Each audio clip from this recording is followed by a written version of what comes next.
videolõunatund Nõmme raadios.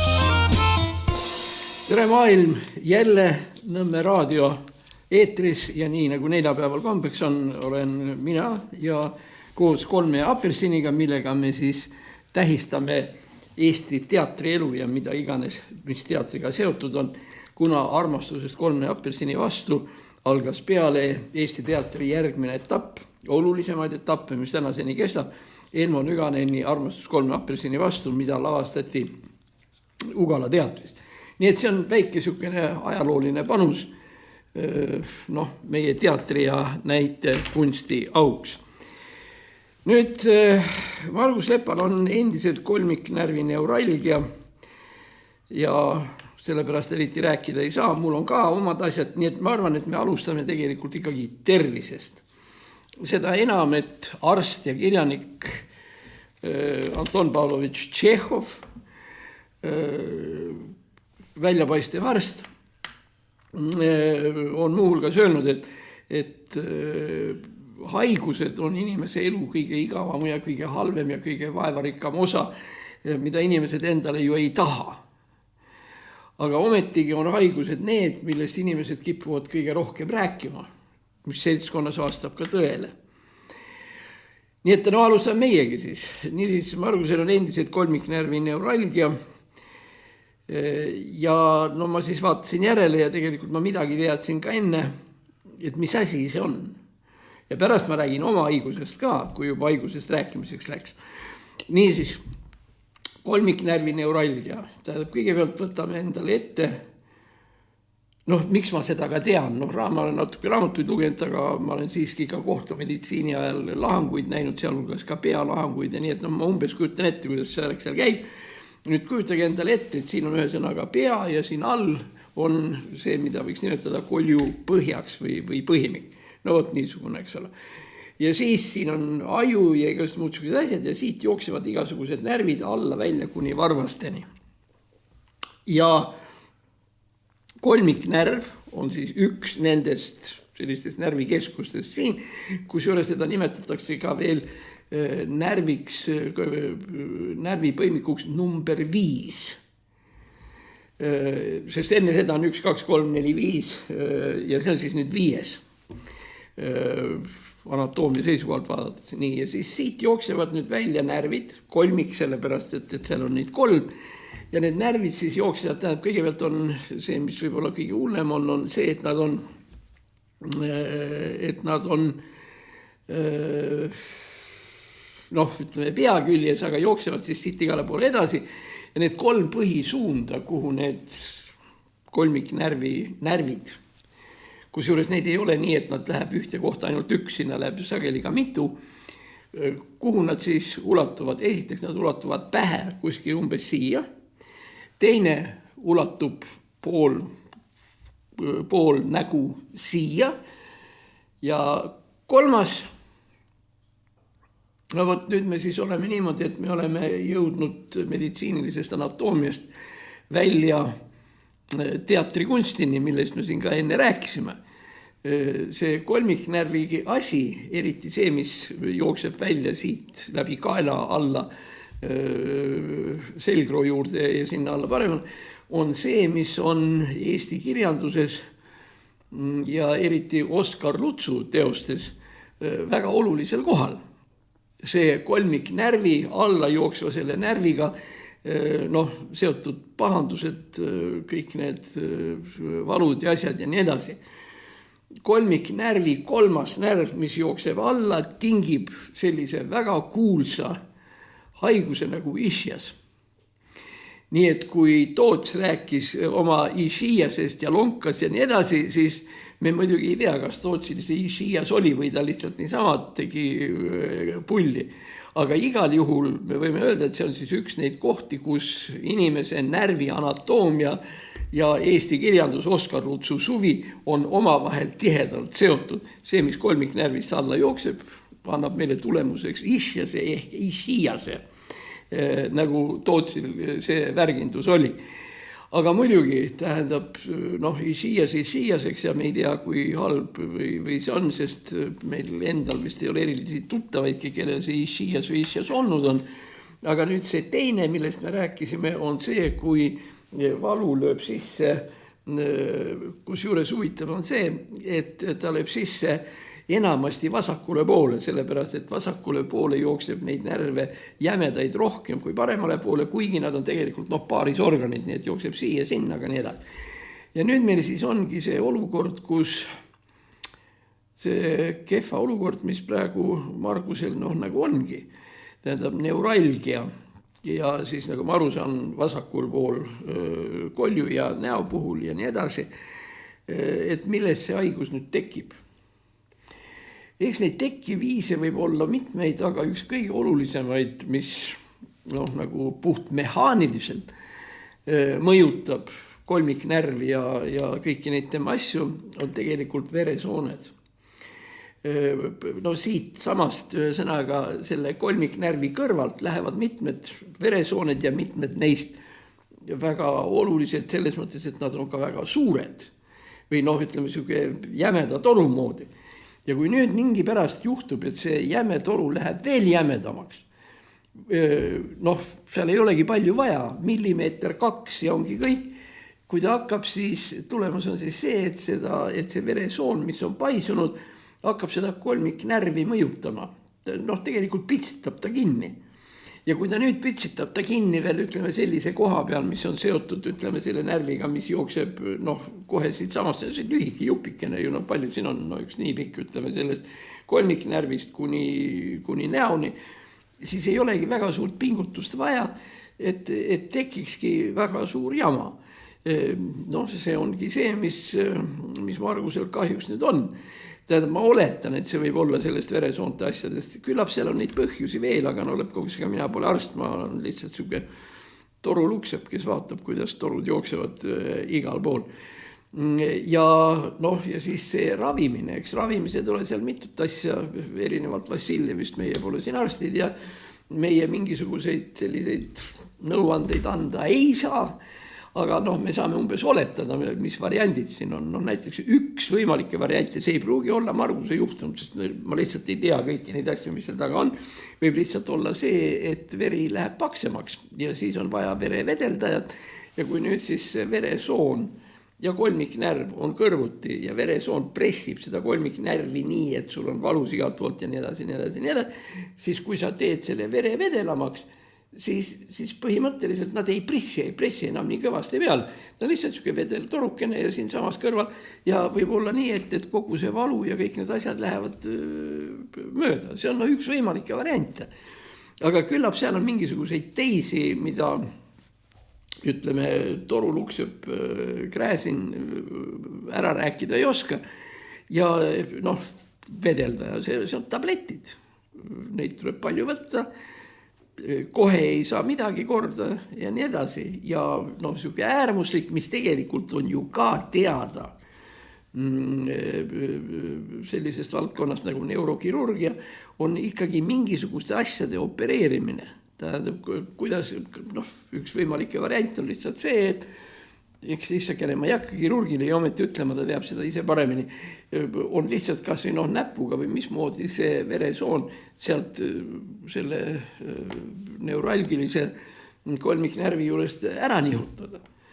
Või siis, ma ei kujuta ette, kas peaaegu seal teha mingisugune närvit teha või see veresoon teha nagu kuidagi lühemaks, et ta nii ei pressiks, jumal teab seda. Üks asi küll, mida võiks öelda ja mul on nagu natukene veel eriti Margusest kahju sellepärast, et vist ei ole arstid suutnud teda päriselt aidata või milles see asi on. Aga see on seda ootamatud, et tegelikult neurokirurgia ehk närvide kirurgia, see, mis puudutaks tegelikult antud juhul ka seda kolmiknärvi siin kolju põhimikus, on tegelikult, ütleme, on mingil määral Eesti firma number. Eesti, ütleme, meditsiini üks selliseid, ütleme, selliseid kuldmedali kohti on olnud just nimelt muide neurokirurgia ja veresoonte kirurgia. Neurokirurgiast, kui me räägime, ütleme kõigepealt Ludwig Puusepp, kes oli maailmaklassiga maailmaklassiga kirurg ja kes õppis ja töötas Venemaal ja pärast siis vabadussõda tuli Eestisse ja ta vabadussõjas ka osales. No teine nimi enam-vähem samast valdkonnast on Artur Lindberg, keda enam võib-olla kuulsamad tol hetkel kirurgi, tol hetkel kui Lindberg elas ju tegelikult ei olnudki. Ja kuigi tema oli põhiliselt veresoonte kirurgia, aga me ju ütlesime, et veresoon ja närvikene on siin koljupõhemikus lähedal ja järelikult kui sa ühte lõikad, siis see mõjutab teist ja vastupidi. Artur Lindberg ta sai endale absoluutselt kõik autasud, mida Nõukogude Liidus oli võimalik saada, kaasa arvatud Lenini orden ja ma ei tea, mis iganes. Ta oli veel piisavalt kaua aega ka Tartus ka arstiteaduskonna dekaan, ta oli Eesti Arstide Seltsi juhatuse liige ja mis iganes, teeneline arst ja puha, mis on võib-olla seda väärtuslikum ja seda kõvem, et ta oli ka Eesti vabadussõja veteran, kellel olid siis ka vabadussõja 2 ristid ära teenitud ja nii edasi. Ja nüüd, et vabadussõja veteran saab Nõukogude Liidus Lenini ordeni või see praktiliselt peaaegu võimatu. Aga muidugi see tuletab meelde, et meil tegelikult neid vabadussõja kangelasi, keda me ei tea, oli ikkagi veel. Lindberg, eks ole, oli silmapaistev kirurg ja mis iganes, aga kui me võtame, hiljuti oli ju 100 aastapäev Kaljo Kiisal. Kaljo Kiis, kes sõdis Sinimägedes ikkagi Eesti poole peal ja SS 20. diviisis ja mida iganes.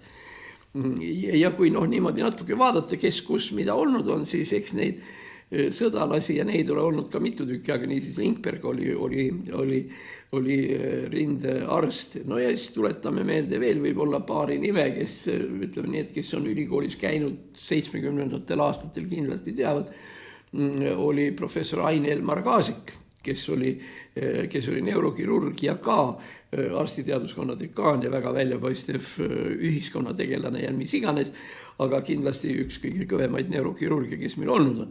Nii et kui me paneme praegu ainult 3 nime kõrvuti, need on siis Lindberg, Puusepp, Ain Elmar Kaasik. Ma tahaks näha, mida sarnast või isegi ligilähedast oleks sellel samal Soomel, Rootsil või Norral kõrvale panna, kindlasti mitte, see oli meie tase.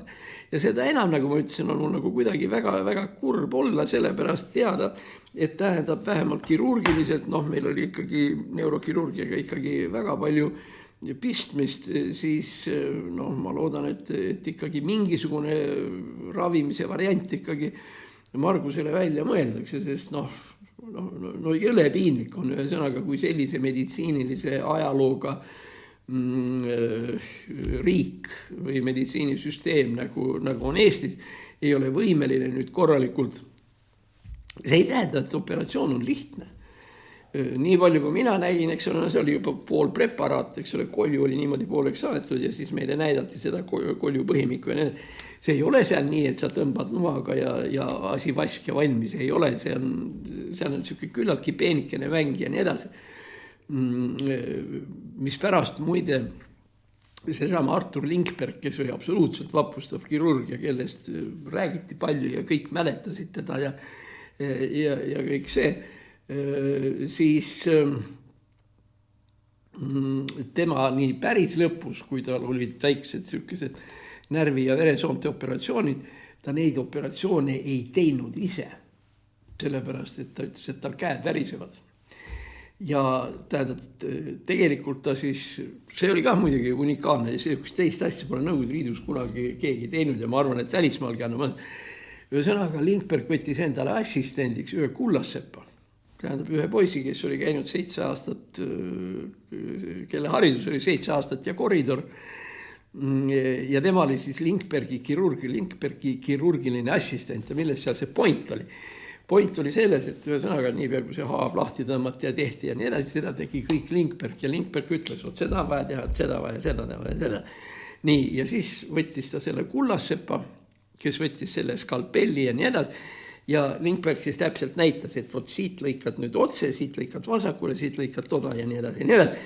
ja oligi siis hiilgav operatsioon tehtud, tähendab Lindbergi ajud ja Kullasepa käed, mis ei värisenud ja mis olid jõle täpsed, et seal mingit eksitust ei juhtunud. Minu arust on see siuke kaval ja siuke väga, väga huvitav liigutus. Ja muide, kui me räägime veel sellest närviasjadest, mis on nüüd kahjuks seotud ka Margusega, me tuleme tagasi tegelikult ühe kirurgi juurde. Kirurg ei olnud õieti kirurg, ta oli ikkagi põhimõtteliselt anatoomia teadlane, kes, me oleme sellest siin rääkinud, on Eesti meditsiini absoluutselt kõige kuulsam inimene maailmas ja me võime öelda, et isegi lihtsalt on teadlasena üks kõige kuulsamaid, kes siin maakamaral on olnud. Me rääkisime sellest, et tegemist oli August Rauberiga, kes oli siis anatoom ja kes pani kokku maailma tänini käibiva atlase, mis on pärit aastast 1870-1880 kuskil seal kandis. Nii et meil on tegemist ikkagi millegagi, mis on 100+ aastat vana ja mis käibib tänase päevani. Ma olen seda rääkinud ja kordan, et ma ei osanud ise ka seda nii väga hinnata, aga kunagi, kui ma Ameerikas olles käisin seal oma ühe arsti juures juttu ajamas, siis seni ääni, kuni see arst tuli, ma istusin Cornelli ülikool, see on siis 4. avenüü. 5 on see Moe avenüü ja 4 on siin, on Cornelli ülikooli kliinik. Ja ei olegi vaja eriti kuskil kaugele minna, kui ma ootasin seal all, siis all oli selline suuremat sorti raamatukogu, kus riiuli peal olid lahtiselt pandud erinevad õpikud, raamatud ja nii edasi, igasugused entsüklopeediad ja sõnastikud ja kõik, mida arstil vaja võib minna. Ja üks asi, mis seal oli täiesti keskelt, tähendab keskelt lahti tehtud ja suured kirjad peale pandud, oli August Rauberi anatoomia. Ehk teiste sõnadega aastal 2020, 21, 22, ma ei mäleta, õpitakse Cornelli ülikoolis anatoomiat 1.-2. kursusel ja vaadatakse Cornelli ülikooli teisi aineid, kus inimese keha ehitusega tegemist on. Rauberi anatoomia, see atlas kehtib tänase päevani ja ma ei tea, mis ta võis olla kuskil, võib-olla 10 või 15 või 25 väljaanne, kus on siis kõik pildid ja kõik need jutud ja nii edasi sees, mis on siis Eesti meditsiini üks kõige suuremaid saavutusi. Selline atlas. Selle atlasega on veel üks asi, millest me oleme korra rääkinud, seda nimetatakse selliseks asjaks nagu topograafiline anatoomia, mis on ka Rauberi suures osas rajatud, avastatud, aga mis meie puhul, isegi selle kolmiknärvi puhul on väga tähtis teadus, on see, et kui kirurg läheb, ütleme kõhu lõikamise peale või niimoodi, siis, eks ole, ta kõigepealt lõikab ta siit, ühesõnaga selle haava lahti, see on siis väike siukene hästi peenikene ja siuke nirekene, mis on verine. Ja siis hakkab siis noaga siit sisse minema, näiteks niimoodi kuidagi. Siit august läheb nüüd sisse. Nüüd kõige tähtsam probleem kirurgi ja topograafilise anatoomi seisukohalt on see, et see, mis sa kõigepealt näed, eks ole, nahk on see kõige pealmine. Nüüd edasi, mida sa sealt leiad? Kahjuks tänapäeval leiad sa seal rasvkoe, mis on suurest õlle ja viina joomisest sinna tekkinud ja nii edasi. Eks ole, niimoodi, siis meil on siit on siis nahk ära, siin on siis nüüd rasvkude ja sealt edasi hakkavad juba esimesed asjad tulema. Olgu see siis mingisugune pimesoole üleminus või mingi soolestiku asi ja nii edasi ja edasi. Ehk teiste sõnadega topograafiline anatoomia hakkab ülevalt peale ja ta näitab inimorganismi kihte. See kiht, see kiht, see kiht, see kiht ja ühel hetkel jõuabki kirurg selle kohani, mida tal vaja on, olgu see siis magu, ütleme, maohaavandite puhul või siis on see neer või on see sapipõis või on see pime soolikas või isegi siit ülevalt poolt, enne kui sa päris kopsuni või selle samusegi südame juurde jõuad, nii edasi. Ühesõnaga ülevalt on vaja, ühesõnaga see on üks mingisugune asi, siit on vaja läbi minna ja lõpuks jõuad sa välja kuskile vot tolle asjani, mida sa opereerima pead hakkama. Ja topograafiline anatoomia erinebki tavalisest anatoomiast selle poolest, et sealsed pildid ja sealsed õpetused ja nii edasi ei ole mitte nii, et noh, mingisuguste organite kaupa, noh, teeme ülevalt lahti, eks ole, siit lõigatakse inimene lahti ja vot siin siis siia tuled ja siin on sul siis pime sool või siin on sul põrn või siin on mingi niisugused värgid, teed lahti ja siin nad kõik ongi. No ei ole.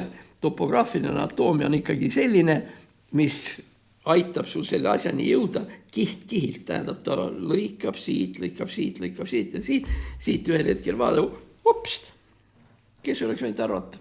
Ja näed, ongi pime sool ja noh, mitte midagi, eks ole, vaatad teda nii ja naa, ongi põletik natuke kollakas ja nii edasi, mis sul muud üle jääb, võtad noa, lõikad välja ja lähed. Aga enne, kui sa selleni jõuad, hops, pime sool, enne seda sa pead need kihid läbi käima ja sellega tegelebki topograafiline anatoomia. Ma ei ütleks, et Rauber oli päris esimene, kes selle välja mõtles, aga ta oli kahtlemata üks kõige olulisemaid topograafilisi anatoome, kes lõi kõige paremad maailmas tänaseni kehtivad. Me räägime 1880, eks ole, 140 aastat. See, kes tegi need esimesed pildid ja need, mis näitasid, kuidas see topograafia anatoomiaga seoses on. Muide, ka siin on niimoodi, nagu oli Lindbergil. Lindbergil oli Kullassepp, kes aitas teda opereerida. Rauberil oli mingi teine vend, kelle nime ma ei tea ja ma äärmisel juhul Google'ist võib-olla leiab üles, kuigi ma ei ole otsimas käinud. Temal oli 2 kunstiüliõpilast. Sest Rauber küll teadis, kus kohas kõik need asjad on, aga Rauber ei olnud see inimene, kes oleks osanud selle üles joonistada. Ja nüüd nende inimeste abiga on see anatoomiline atlas, topograafiline atlas loodud ja nagu ma ütlesin, käibib kuni tänase päevani. Ja topograafilise anatoomia atlasest peaks tegelikult olema ju ka kasu selle sama kolmiknärvi puhul ja nii edasi, sellepärast, et noh, seda vist on nüüd küll kõik näinud, see on igasugustes seal bioloogia, anatoomia klassides ja nii edasi, et noh, et kui siin on nüüd ütleme see ülemine karp siit on ära lõigatud ja siit alt tulevad siis need jämedad närvid ja nii edasi, siis kui te näete seda koljupõhimikku või koljupõhja, siis te hakkategi ju minema jällegi kiht-kihilt, kuni seal on. Ja mina ei ole seda õppinud, muidugi ei tea, aga tudengid räägivad, et kõige hullem asi anatoomia eksamil, kui on tegemist pea kolju ja selle igasuguste nende närvide ja kõige sellega on see, et kolju põhjas on väiksed augukesed. Need on need augukesed, milledest närvid lähevad läbi organismi. Siin on aju, siin on kolju põhimik ja siit nüüd siis läbi nende augukeste lähevad närvid igale poole, kus meil vaja on. Alates varvastest lõpetades ükskõik südame või millega iganes. Ja ma ei mäleta enam, kes oli see õppejõud, kellele ühesõnaga, kujutage nüüd endale ette, et teil on see, ma keeran selle nüüd nii. Ja siin on siis augukesed, kust lähevad närvid igale poole sinna, niimoodi edasi. Ja neid augukesi on palju. Oletan, ma ei tea, 35, 40, võib-olla isegi 50. Ja nendel kõigil augukestel on oma ladinakeelne nimetus. Ja iga augukese kohta peab teadma, mis närv sealt läbi läheb ja nii edasi. Ja see klassikaline Tartu ülikooli arstiteadlaste ja üliõpilaste nali oli see, et niipea kui anti see preparaat, mille järgi nad pidid õppima, siis kõigil oli kaasas kas mingisugune nööpnõel või inglisnõel võeti lahti ja nii edasi ja sinna tehti neid augukesi juurde. Ja see oli see koht, kus ka professor sattus segadusse, seepärast ta teadis, siin peab see olema, siin peab see olema. Aga ta ei saanud aru, et vahepeal on auke lihtsalt külmalt juurde tehtud ja sellel mingisugust nimetust nagu ei olegi. Muidugi, eks ole, auk, mis ei kuulu inimkeha külge, kust tal see nimetuski tuleb. Aga väidetakse üliõpilaste poolt, et nii neid asju tehti ja nii need asjad olid.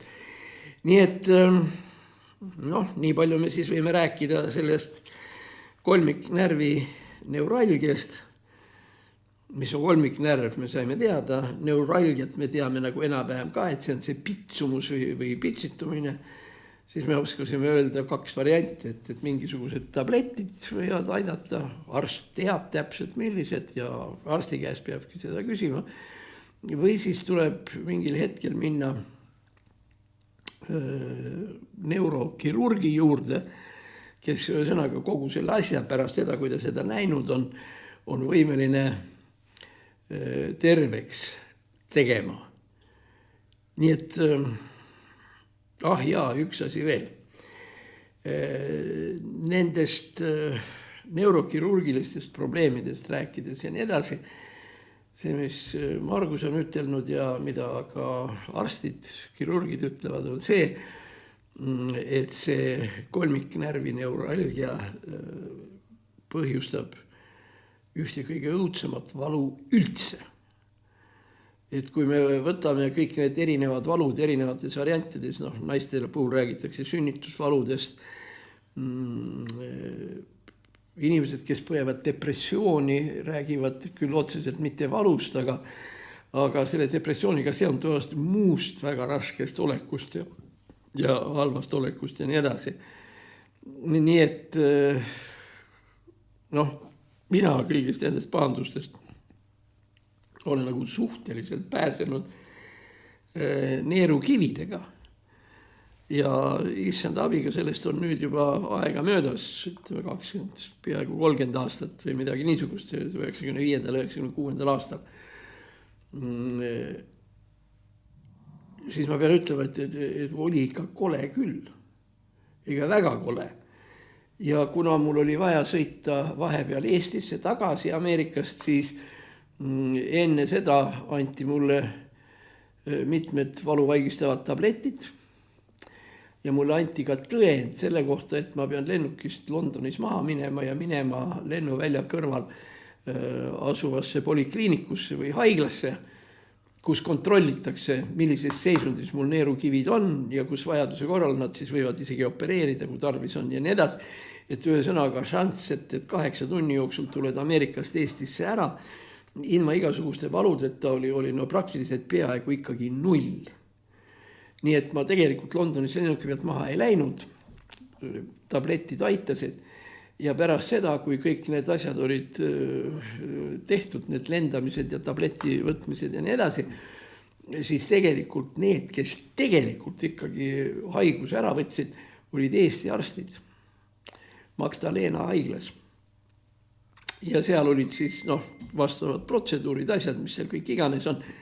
Neerukividest saab lahti siis ju väga mitmete asjadega, kaasa arvatud õlle joomine, selleks, et kusi paremini ja lahedamalt jookseks ja et need kivid nagu kuidagi seal loksuksid ja nii edasi.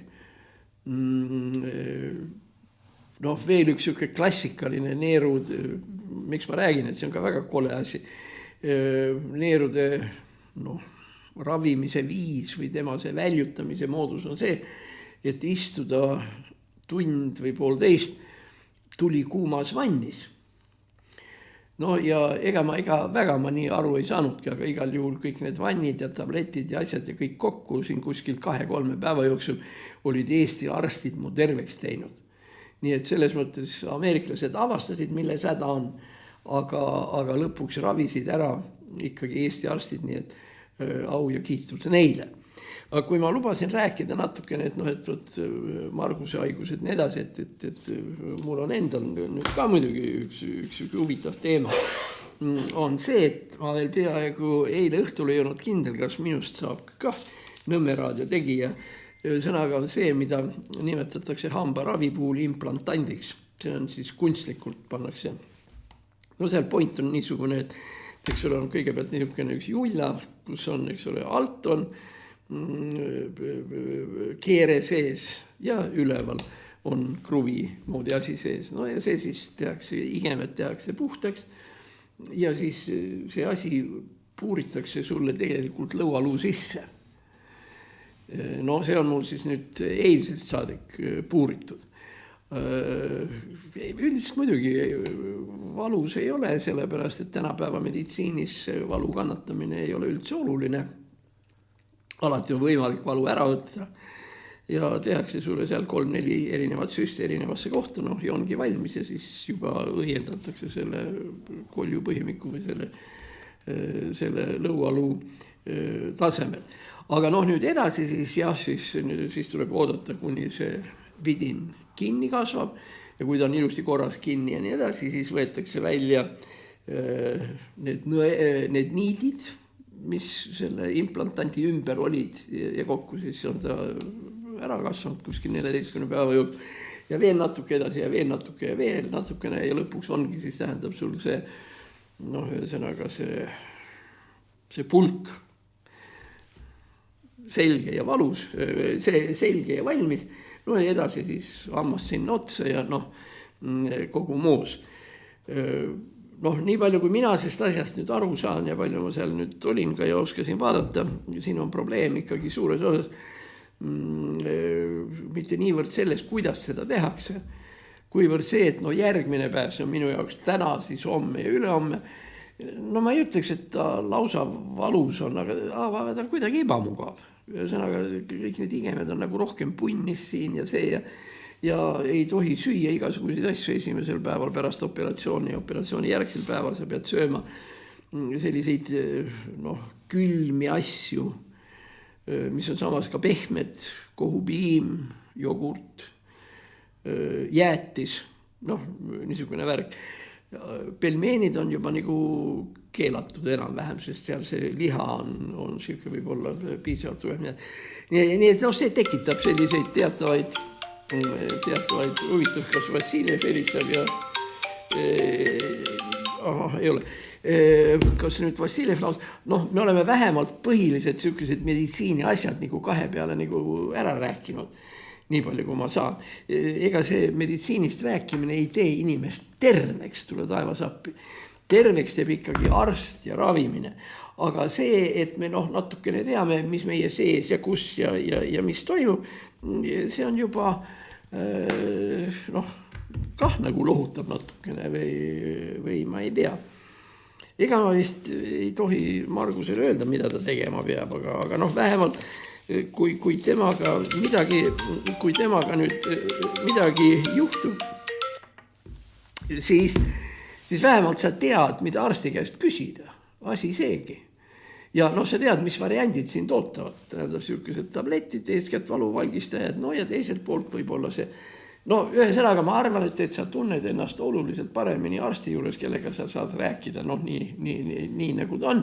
Ja tõenäoliselt üks arsti kõige olulisemaid punkte ongi selgeks teha, et ega tegelikult ju asi pole lootusetu. Asi on ütlemata vastik, ma tulen täiesti selle peale, aga kui me niimoodi mõtlema hakkame, noh, siis on. Ja kui selle kuskilt peaks ette juhtuma Rauberi anatoomia atlas, siis vaata sealt ka pilte, siis saad nagu paremini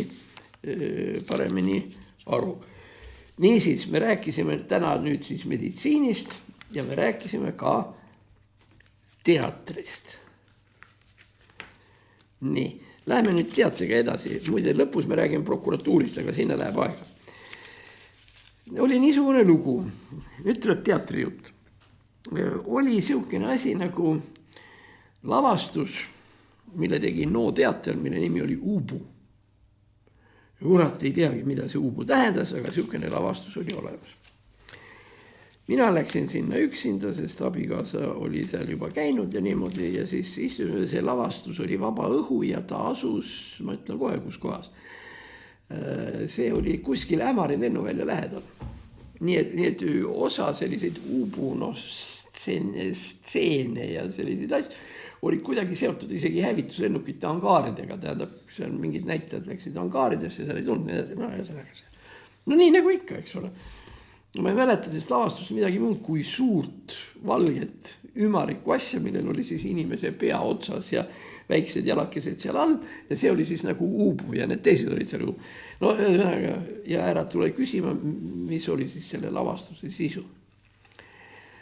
aga siis me sattusime juhuslikult kokku Hans Hašluigega, kes ei ole mitte ainult, eks ole, silmapaistev välja kirjastaja ja Eesti Ekspressi omanik ja mis iganes, vaid kes kõigepealt enne seda, kui see päris kapitalism kätte tuli, oli Eesti üks kõige säravamaid noorepõlve kriitikuid, teatrikriitik.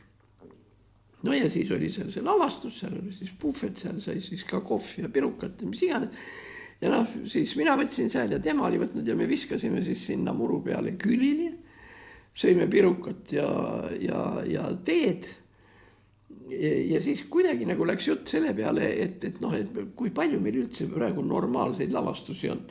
Et tähendab, nii nagu see Uubu on, eks ole, sa ei saa aru, kes see Uubu on, mis nad teevad nii edasi, pane igasugused teised meie lavastused kõrvati, väga paljud tänapäeval nii edasi, sa ei saagi aru, milles asi on. Niivõrd sür ja niivõrd, kuidas nad ütelda, ei tea, mis asi, et ühesõnaga ja siis ma mäletan Hans Hašluigi ühte suurepärast lauset, ütleb, et ta mõnikord mõtleb, kirjanduskriitik, ärme unustame või see kriitik, mõtleme natuke selle asja peale, kas meil on praegu Eestist võtta, ütleme, 5 näitlejat korraga, kes mängiksid ära säärase mulgi. Ilma, et nad räägiksid filosoofiast, ilma, et nad räägiksid inimese eksistentsiaalsetest olemust, vaid lihtsalt säärase mulgi, nagu ta on.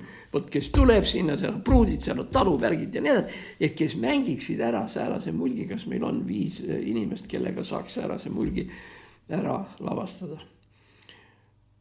Või siis kosilased Mulgimaalt või minu pärast isegi Hugo Raudsepa,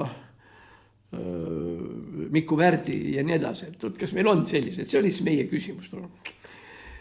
Vastust ei olnud, me ei ole pärast seda uuesti sellest asjast rääkinud, aga see tema ütelus on mulle ikkagi meelde jäänud. Ja nüüd ma tahan ütelda, et tähendab, meil nüüd ongi hakanud tulema tagasi realistlik teater, mis antud juhul ei ole mitte siukene vana Stanislavski teater või midagi taolist, kuigi Stanislavski elemendid on siin ka sees olemas, et mida me saame ühesõnaga realistlik teater enam-vähem asjadest nii, nagu nad on.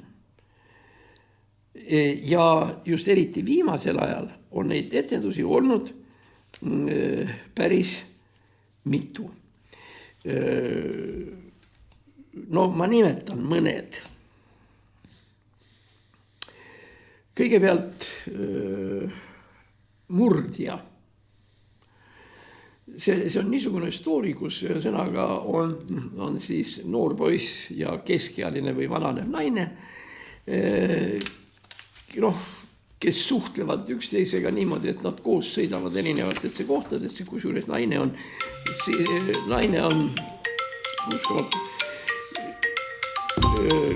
kusjuures naine on täiesti selgelt, ütleme, kõrgemast sotsiaalsest klassist. Ja tähendab noor poiss, eks ole, mis on, niivõrd kuivõrd selline pool hippi ja kuidas seal. Ja see on selle lavastuse, kuidas nüüd ütelda, see on see tuum. Ja kui me tahame rääkida sellest, et realism ja postmodern, kas need teatrisse ja nendesse asjadesse tulevad, pigem jah.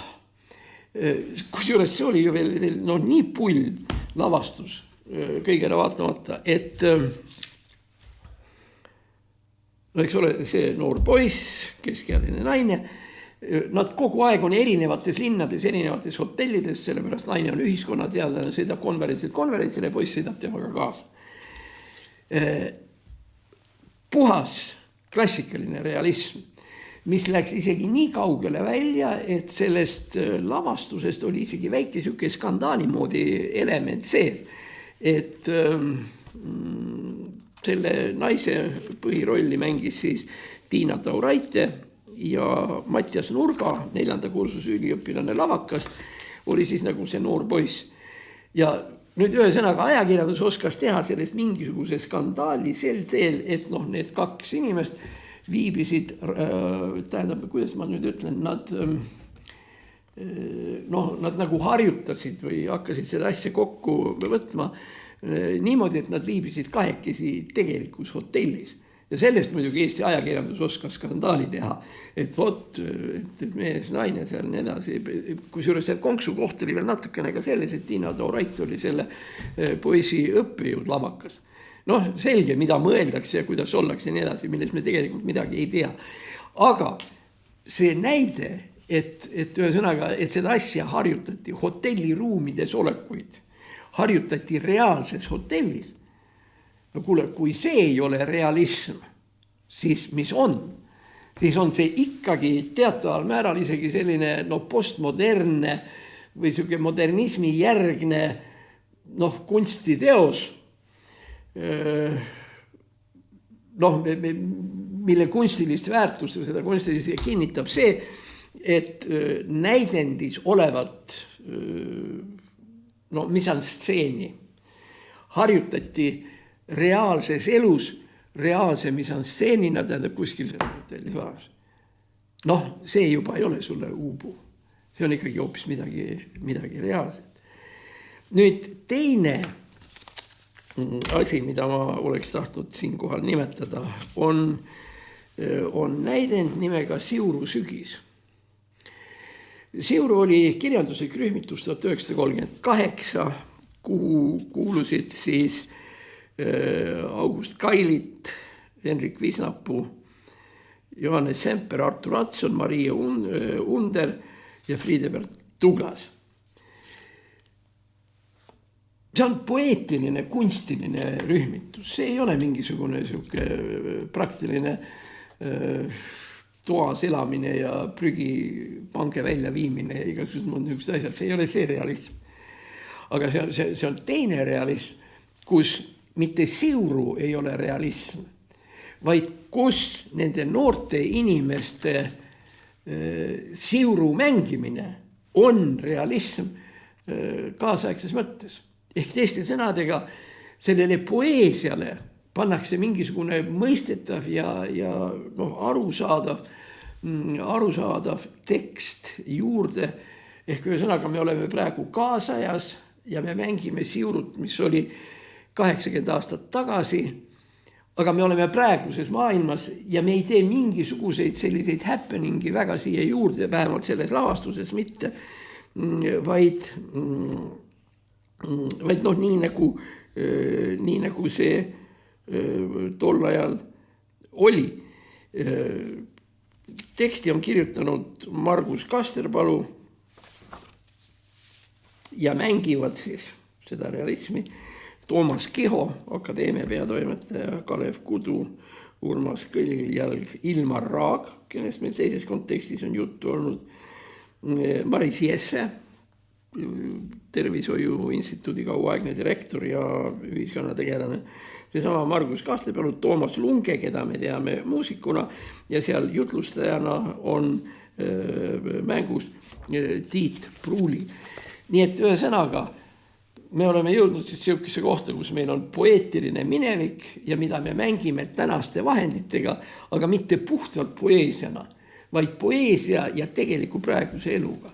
Tähendab, see Siuru sügis on tegelikult suures osas küsimus tänasest elust. Muide, ega nad siin Siuru sügises, need inimesed, kes praegu on juba enam-vähem keskealised, siis on veel üks lisanüanss on juurde tulnud. Nimelt Tartusse, kuhu Punaste küttide väljakule või seal kaubamaja kõrval olevasse parki hakatakse ehitama kultuurikeskust ja selle kultuurikeskuse nimeks on Siuru. Sellest me saame tulevikus veel rääkida nii etapad, sellepärast, et nüüd küsimus sellest, et kas seda kultuurikeskust Tartus sinna keskele vaja on või ei ole, on ikkagi väga suur küsimus. On või ei ole, kust me teame. Ja see nimetus Siuru sealt tuleb. Nii et ühesõnaga veel ütleme realismile veel üks kiht otsa, mis on arhitektuuriline ja linnaehituslik seoses selle Siuruga. Nii, ja muidugi võib-olla ma ütleksin niimoodi, et ütleme selline meie realismi ja postmodernismi juurde kuulumise tippteos ja tippteater on Keller, mille autor ja omanik on Vahur Keller ja üldiselt ta on selline õudukate teater. Mitte ainult õudukate, vaid põhiliselt. Õudukal ja krimkal on see eelis, et õudukal ja krimkal peab olema reaalne keskkond. Ehk me ütleksime siis realistlik keskkond. Ei ole ju võimalik endale ette kujutada, et komissar Maigret hakkab kuskil tantsima või nad lendavad kuskile kuule või neil tekivad mingisugused uued või seesama Sherlock Holmes. Sherlock Holmesi kujutamise jaoks on vaja reaalset Londonit. Baker Streeti tähendab nii, nagu ta enam-vähem oli ja seal peavad olema voorimehed, kes on voorimehed ja seal peavad olema igasugused lillemüüjad ja tänavapoisid ja nii edasi, nii nagu nad olid. Ilma selleta krimi-stoorit ei ole võimalik teha. Tõeliselt siuke hea krimi baseerub realismil suures osas. Ja kui me nüüd läheme selle juurde, mis on siis, mida Keller on teinud, siis selle näidende nimi on Kuradi restoran, mis tegelikult tähendab siis seda, et kõigepealt on saalis tõepoolest restoran. Tähendab, seal on lauad, seal on söögid, joogid, veinid, mis iganes. Ja inimesed istuvad siis nende laudade ümber ja laudade keskel vahepeal on siis see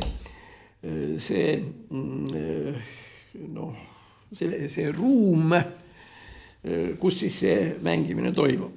Ma ei hakka ära rääkima, mis seal toimub ja mis seal toimumata jätab, aga ühesõnaga teatud osa sellest kriminaalsusest seal ongi natukene nihkes võrreldes realismiga. Realism on lauad ja realism on teatud osa nendest tekstidest, mida näitlejad etendavad. Ja alles kusagil päris lõpus või kui üldse hakkab nüüd lahendus tulema sellele kriminaalsusele ja kui on öeldud, et kuradi restoran, et kuidas need asjad ja mis seal toimus ja nii edasi. Ja vot enam puhtamat ma ei oska tuua, kui see Kelleri näidend, kus on realism ja kus on natuke siuke segane värk seal peal, mille kohta me võime öelda sürr. See on see muide, mis uubus puudu oli. Uubus oli ju sürr ja ainult, aga puudus see realism ei ole. Ja vot niimoodi näebki välja tegelikult sürrealism. Postmodernismi selline kaasaegsem variant. Tuletage endale meelde kõiki neid pilte ja mis on näiteks Salvador Dalí joonistanud. Need asjad, mis on Dalí piltide peal, on täiesti reaalsed. Kell, puu, rist, mille peale on Jeesus löödud ja nii edasi. Need on kõik Dalíl ju olemas. Täiesti realistlikud, nii realistlikud, kui üldse asi olla saab. Aga ta asetab nad sellisesse konteksti, et me ütleme selle juurde, et see on sürrealism. See on mingisugune kunstiaste, ma ütleks, et kõrgemal, aga kunsti saamine millekski. Keller on täpselt seesama, mis on Salvador Dalí, ainult teiste vahenditega, tähendab, Dalí oli maalikunstnik, Keller on teater. Siin olid, ütleme, igasugused need kellad ja ristid ja nii edasi, mis on Dalí maalide peal. Kelleri puhul on siin need lauad. Kusjuures, mis saab olla veel realistlikum, kui sinna lauale serveeritav vein, need veinipudelid, mis seal seisavad ja mida juuakse, see on reaalne joomine, ja kus on siis igasugused salatid ja igasugused sakkusmendid ja värgid ja nii edasi, mis saab olla veel realistlikum kui vein ja sakkuska. Aga mis saab olla sürrealistlikum, kui ütleme kuriteo siuke teatav süžee või see, mis ei ole päris lihtne. Nii et ütleksin siis veel kord, et kallid kunstiarmastajad, Kuradi restoran Kelleris, kui te tahate vaadata, kuidas näeb välja tänapäevane sürrealism ja tänapäevane postmodernism, siis just sinna tulekski minna. Nii.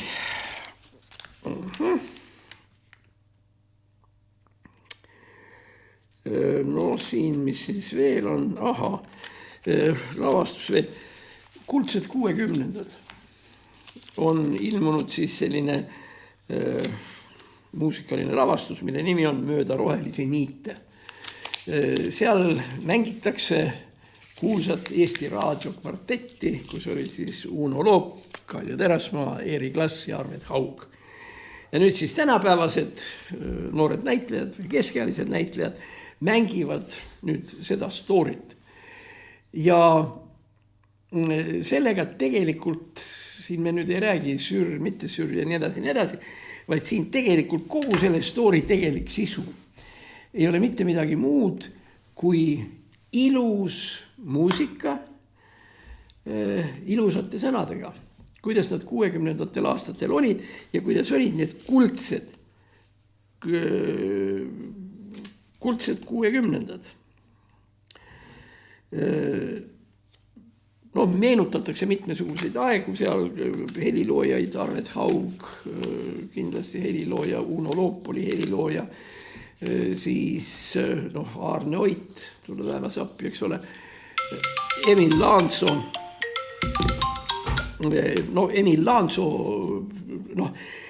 tegelikult Emil Laansoo sellesse kvartetti ei kuulunud. Küll aga oli Emil Laansoo mingil määral aranžeerija ja tegelikult ka võib-olla isegi suures osas selle idee autor. Ja huvitav on see, et sellist kvartetti, nagu siis see tol ajal oli, meil tegelikult enam uuesti väga palju ei ole olnud. Ja kui me nüüd vaatame seda lavastust rohelistest niitudest, siis see tegelikult on mingil määral ühtepidi nostalgia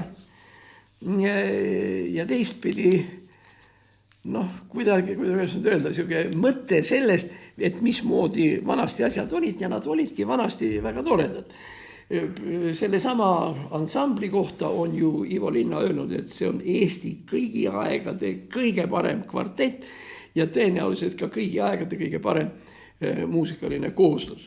Nii et kui me nüüd tuleme uuesti tagasi, eks ole, meil on siin sür, eks ole, siis meil on lihtsalt nii sama realism ja veel realism ja nüüd me siis saame endale veel nostalgiline realism, nii nagu ta on. Ma ei tea, kas nad nüüd hakkavad uuesti seda mängima, aga tegelikult oli ju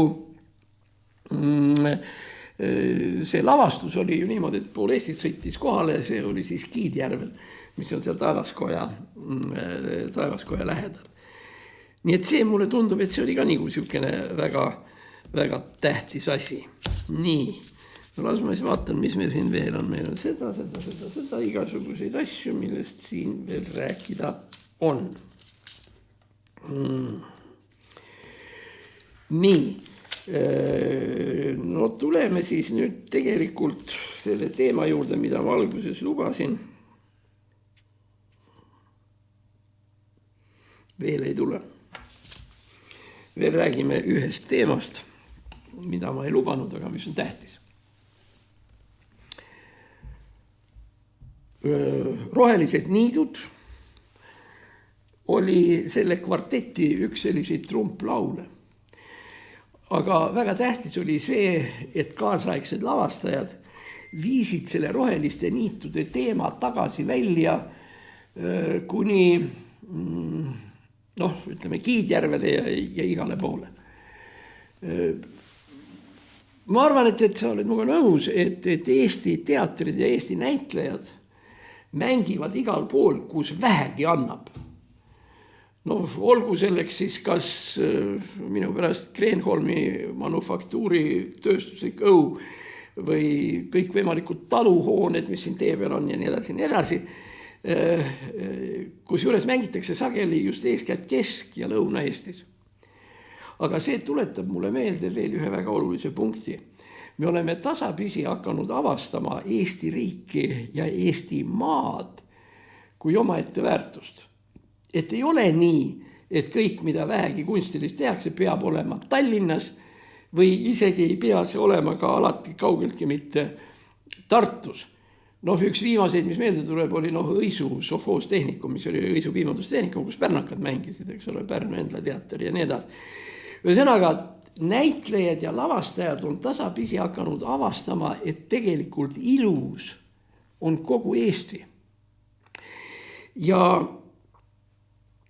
võib-olla üheks selliseks, sellise Eesti avastamise elemendiks on olnud nii ütelda teekonna ehk road story ehk teekonna lugude filmid, mis tegelikult astusid nagu esimese sammu enne, kui teater jõudis ilusatesse maakohtadesse nagu Kiidjärve või Õisu, filmimehed jõudsid ette. Ja siin ma lihtsalt tahan meelde tuletada mõningaid selliseid klassikalisi road story'sid, mis ongi kihvtid olnud.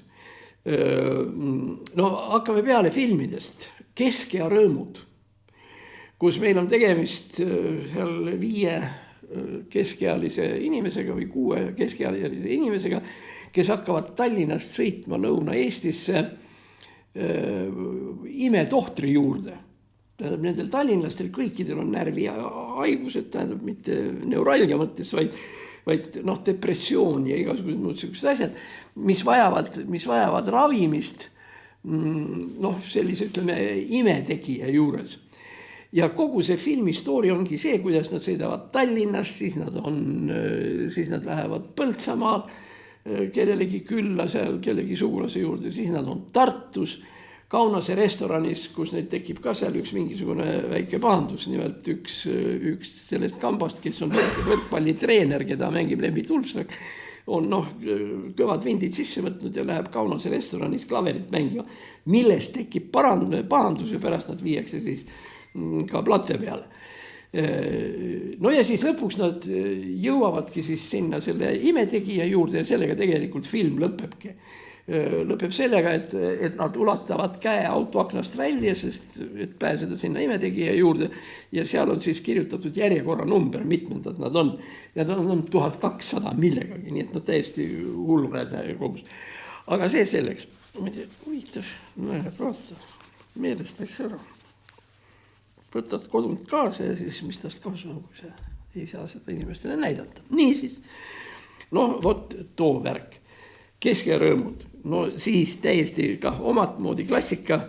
Jan Uuspõld läheb Tartusse. Juba pealkiri ütleb, et Jan Uuspõld, et ta läheb läbi tegelikult kogu Eesti. Ja Ott Sepp ja kes iganes. Dan Põldroos ja igasugused muud tegelased seal. Korsets mängib seal. Piimapea autojuhti seal ja nii edasi. Ja lõpuks muidugi suure ringiga ta jõuabki lõpuks Tartusse, aga story on jällegi road story, tähendab läbi kõikide nende kohtade, kust käiakse ja mida nähakse ja nii edasi. Seal muide on üks huvitav koht. Muide, meie Aivar Riisaluga oleme seal, aga tõsi küll, kumbki 3 sekundit. Aga tiitrites on märgitud muide.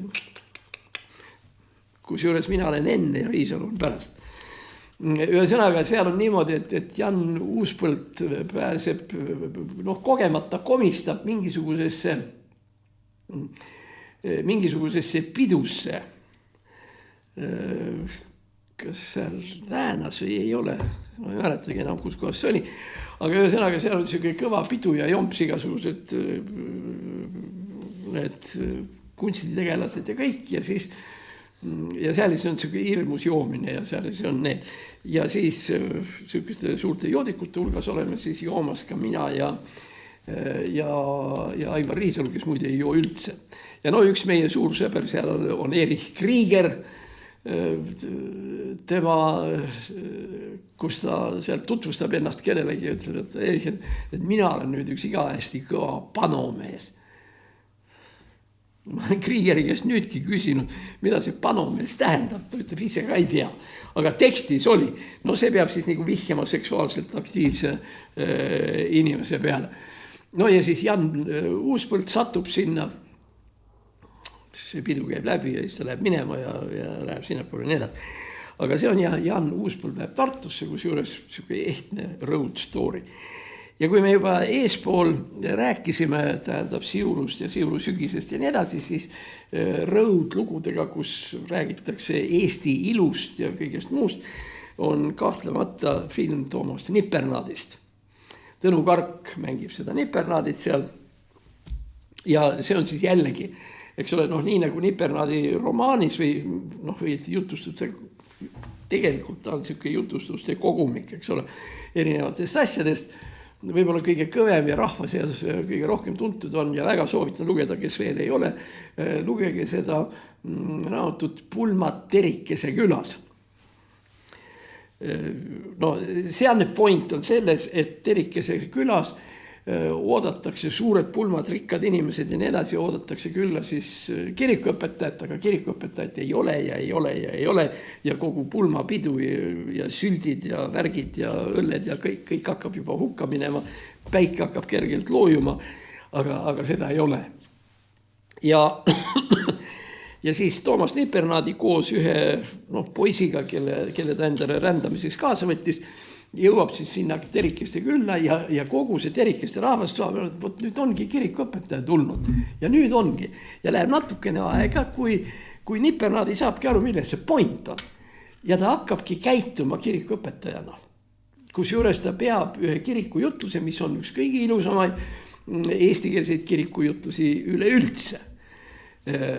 Ja ma ei hakka seal jällegi nüüd ära rääkima, aga väga soovitan, et lugege seda Nipernaadit, sest Nipernaadi on üldse üks kõige ilusamaid lugusid, on see Terikeste küla, aga ka kõik need teised asjad, kus juures Nipernaadit on ju lavastatud ka mitul pool, sealhulgas ka Vanemuises ja nii edasi. Muide, tähendab, miks pärast see Siuruga seostub, selle on kirjutanud August Kailit. Nagu siurulased ütlesid, meie armas lätlane. Nii et ühesõnaga jällegi, ja seal on muidugi eriti huvitav ja eriti tore on selles film, Kark muidugi märgib geniaalselt ja seal on Anne Maatsik laulab väga ilusat laulu seal, mis on see domineeriv selles Nipernaadis ja nii edasi. Aga väga tähtis on see, et seal on suurepärane operaatori töö. Tähendab, sealt te näete siis tõesti Eestit. Võib oletada, mis kant see on. Kui Kailit oli ka sealt Lõuna-Eestist pärit, see on siis kuskil Võru ja Vahel ja Võru ja Haan ja võt seal kuskil kandis, kus te näete tegelikult tõeliselt imeilusat Eestit, nagu ta on. Ja tänu sellele süžee nii-ütelda teljele, mis taandub sellele, et Nipernaadi rändab seal oma jalgrattaga seal kogu selle ja siis me näeme. Nii, siis et sellega me oleme nüüd ära lõpetanud, tähendab, et kus me Eestit näeme ja kui kena ta on ja nii edasi. Aga see, et see road story või on üldse üks selline omaette žanr, tegelikult seda me näeme ka seoses kõikvõimalike teiste tegelastega, sealhulgas näiteks Gogoli Surnud hinged, kus Tšitšikov tegelikult ju mitte palju, aga tegelikult rändab läbi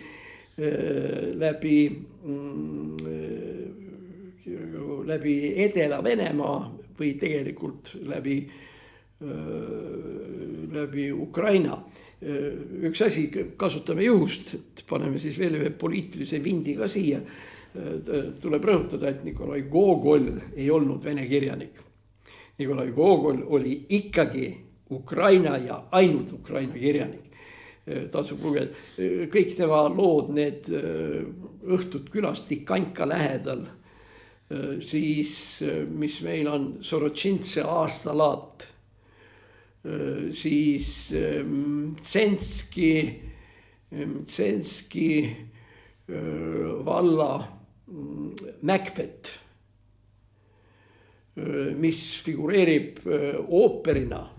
Tsenski valla Macbeth, on tehtud ooper ja selle ooperi nimi on Katerina Izmailova. nii edasi. No need on siis ütleme need seal.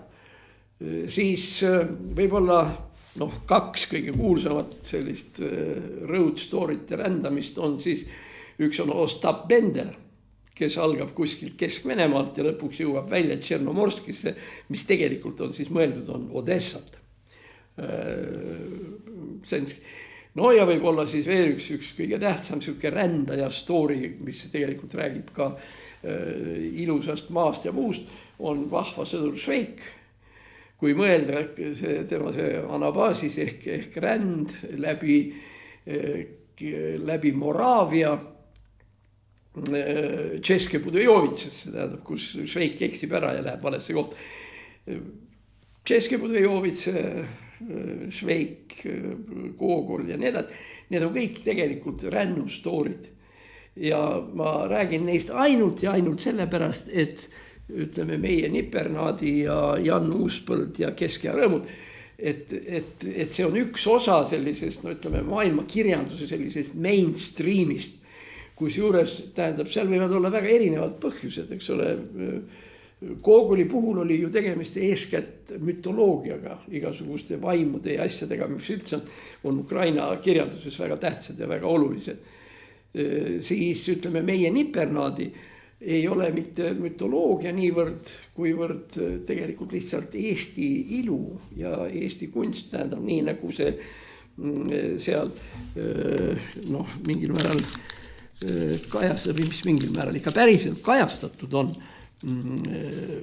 tänu millele me siis võime rääkida, et meil on tekkinud kõik võimalikud sellised visuaalid või sellised nägemised Eestist kui niisugusest ja selline see värk. Nii. Okei. Ma vaatasin, mul väga palju enam eriti midagi ei ole. Las ma korra vaatan, siin on mingisugused saksa asjad ja see. Okei. Nii, ja võib-olla tulles tagasi nende niitude juurde, seal on üks laul, millel on niisugused sõnad ja see laul on pärit aastast 1962. Ja see laul on ja ma arvan, et kui Margus kunagi liikuma pääseb, selle laulu sõnad on sellised 62. Lootus jääb. Ükskord ometi peab tulema see päev, mil on vabad maad ja rahvad, vaenust midagi ei tea ja me lapsed seda kartma ka ei pea. Aga see aeg ei ole tulnud, kuigi 62. aastal seda kvartett laulis. No nii, poisid ja tüdrukud, aeg on täis, kell on nii edasi, seda me ei ütle palju kell on.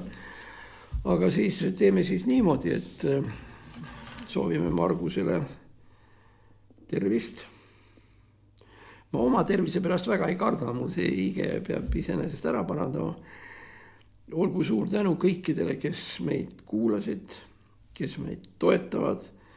Ilma teieta seda saadet ja seda raadiot enam ei oleks. Tänu teile me peame vastu ja ma loodan, et ühel päeval tuleme me ka vana saate formaadi juurde tagasi, mis tähendab seda, et mitte mina ei pea jõrisema ükskõik kuhu suuga ei vii, vaid et vastas on uuesti meie poolt armastatud Margus Lepa, kellel kõik näoosad käivad väga hästi ja enam mitte midagi ei valuta.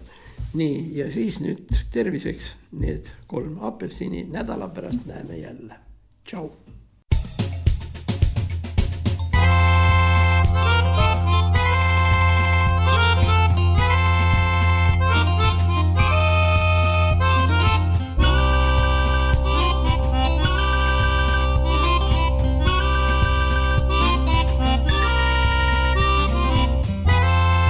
Saade on salvestatud 2025. aastal.